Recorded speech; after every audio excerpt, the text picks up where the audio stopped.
the time. She got a booty like a Cadillac. Oh, I could send her in an overdrive. Here's a story, very interesting story about a man named Landon Wilson. He's a hardcore Navy sailor in the U.S. military. He was a dominance warfare specialist stationed in Afghanistan. He had been serving in the military since 2011 and was a highly talented cryptologic technician. He went through combat training and specialized skills training.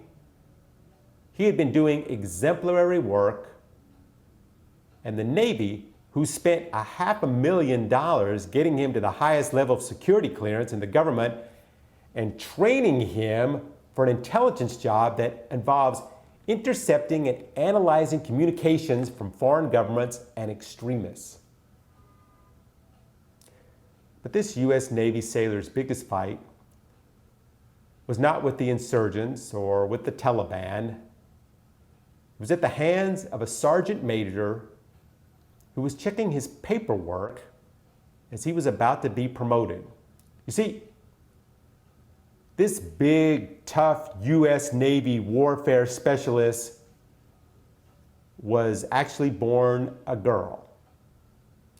He was originally enlisted as a woman, but after he left his original command and started his training, he just stayed a man, and no one said anything about it.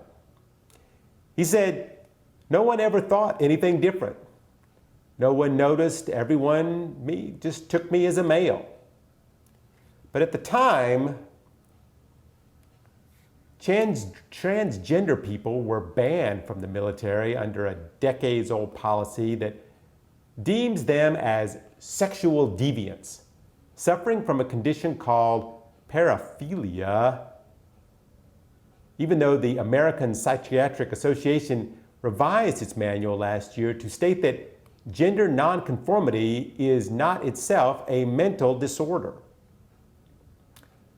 Now, thousands of transgender service members were serving in the U.S. military in silence and fear, while transgender people were serving openly in Canada and Britain, Spain, Israel, Australia, and other countries. Landon said he was up for a promotion, but then the leadership in Hawaii contacted his leadership in Afghanistan, and they called him Miss, which started all the confusion, and then everybody started looking into things. He said, within hours of this being told to my senior chief, I was automatically sent back home to the States.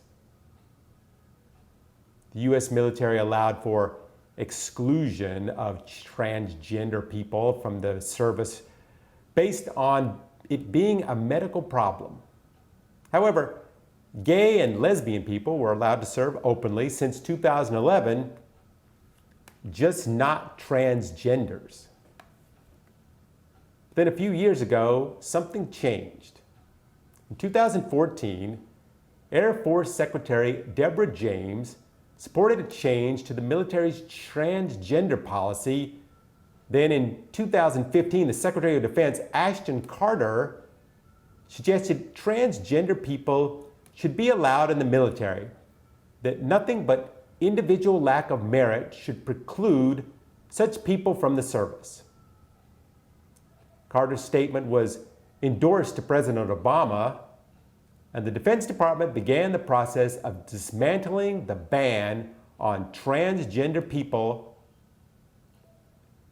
and they would eventually be able to serve in the military. It was finally announced on June 30th, 2016, that beginning on that date, qualified U.S. service members could not any longer be discharged, denied reenlistment, involuntarily separated, or denied continuation of service because of being transgender. It is estimated that there are around 15,000 transgender people currently enlisted legally and openly in the U.S. military. That is, until maybe this week. This week, Donald Trump, out of nowhere, sent out a tweet that said, "After consultation with my generals and military experts, please be advised that the United States government will not accept or allow ... Then 9 minutes go by, and then he finishes the tweet. He says, "Transgender individuals to serve in any capacity in the U.S. military. Our military must be focused on decisive and overwhelming victory and cannot be burdened with the tremendous medical costs and disruption that transgender in the military would entail. Thank you." Now, first off, the biggest scare in the tweet was the 9 minutes that passed after the first tweet, which had the U.S. Defense Department very worried that the next tweet was about the president going to war with maybe North Korea or someone. But finally, when he made the next tweet, there was a sigh of relief. But what was the reason for, out of nowhere, announcing a ban on transgender people from the military?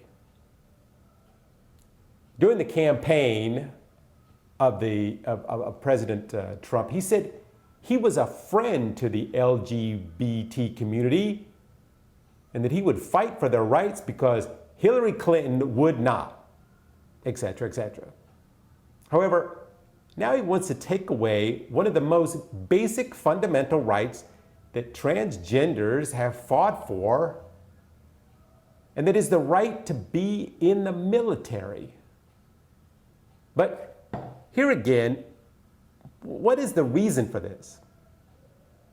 First of all, he said he consulted with his generals. However, the Pentagon and the Joint Chiefs said they never heard of this order or discussed it or even knew it was under discussion at all. General Joseph Dunford of the Joint Chiefs said he was not aware of the president's plan to ban transgender people from the military. He said that for now, there will be no modifications to the current policy until the president's direction has been received by the Secretary of Defense, and the Secretary has issued implementation guidelines. In the meantime, we will continue to treat all of our personnel with just the same respect. Now, Donald Trump also said in his tweet that the incredible costs of having a transgender person was too much for the military to take on. But I did some looking, and they believe that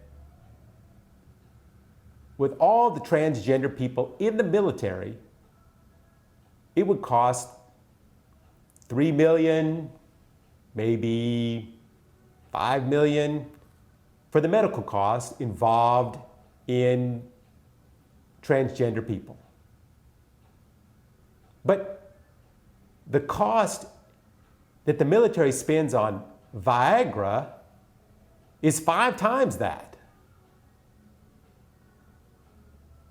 John McCain, who's one of the most prominent senators, said, "I think they realized they made a mistake.